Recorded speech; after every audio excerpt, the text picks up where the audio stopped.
బంగారం వెండి అమ్మకాలలో తరతరాల నమ్మకానికి నాణ్యతకు పెట్టింది పేరు శ్రీ ధనలక్ష్మి జ్యువెలరీ. శ్రీ దాడిశెట్టి నరసయ్య గారి ఆశయాలే పునాదిగా వారి మనవడు దాడిశెట్టి నరసయ్య సన్ ఆఫ్ విష్ణు చక్రంచే తుడిలో మొట్టమొదటి BAS hall mark mega AC showroom ప్రారంభం. అందమైన చేత అందుబాటు ధరలు అందరూ మెచ్చే అందరికీ నచ్చే ఎన్నో వెరైటీలతో మీకు ఆహ్వానం పలుకుతోంది Shri Dhanalakshmi jewellery, main road Tuni.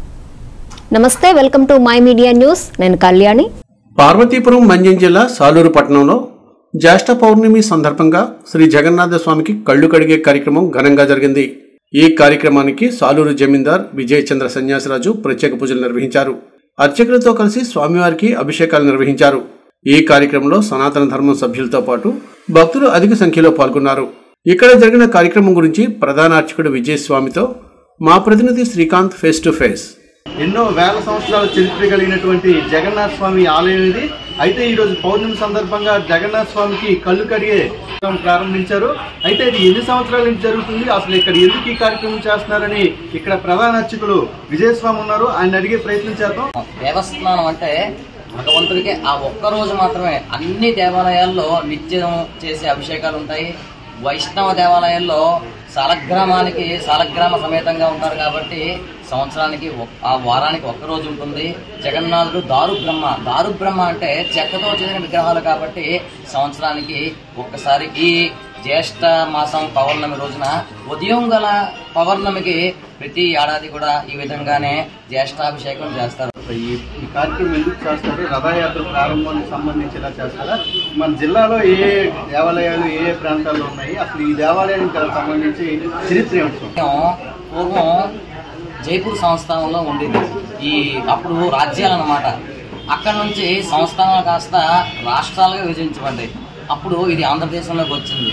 మొట్టమొదటిగా శ్రీకాకుళం జిల్లా, తర్వాత విజయనగరం జిల్లా, ఈరోజు మన్యం జిల్లాలో జగన్నాథుడు వెలిసారన్నమాట ఉన్నారు. పూర్వం కాలం నుంచి అంటే జైపూర్ సంస్థానంలో ఉన్నప్పటి నుంచి కూడా జగన్నాథుడు అంటేనే ఈ రోజు అభిషేకం సాంప్రదాయం.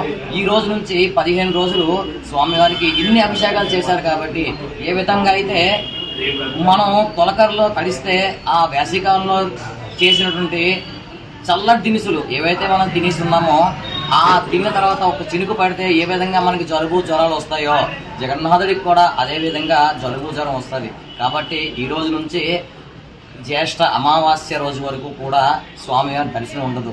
ఆయనకు కూడా మనిషిలాగే అంటే సాక్షాత్తు స్వరూపం అన్నమాట, శ్రీమన్నారాయణ స్వరూపం కాబట్టి ఆయనకు కూడా జ్వరం వస్తుంది. ఇక్కడ అర్చకులు మళ్ళీ చిత్రకారులు వీళ్ళిద్దరే స్వామివారి దగ్గరికి వెళ్ళి అతను చిత్రిస్తారు స్వామిని. అర్చకుడు నిత్య దీపారాధనకు ఆయన వెళ్తారు. ఇద్దరు తప్ప ఇంకెవరికి అన్యులకి దర్శనం ఉండదన్నమాట. ఈ రోజు నుంచి రథయాత్రకి దర్శనం ఉండదన్నమాట. ఈ రోజు నుంచి రథయాత్ర రోజు వరకు. అయితే ఇక్కడ ప్రస్తుతం పరిస్థితి ఏంటంటే 15 రోజుల పాటు దర్శనం ఎవరికి ఉండదు. ఓన్లీ పూజారికి మరియు చిత్రకారులకు మాత్రమే ఉంటుంది అంటున్నారు. 15 రోజుల తర్వాత రథయాత్ర ప్రారంభమవుతుంది. రథయాత్ర ప్రారంభించే ముందుగానే ఇలాంటి కళ్ళు కడిగే ప్రారంభిస్తారని ఇక్కడ అర్చకులు చెప్తున్నారు. కెమెరా పర్సన్ ప్రసాద్తో శ్రీకాంత్.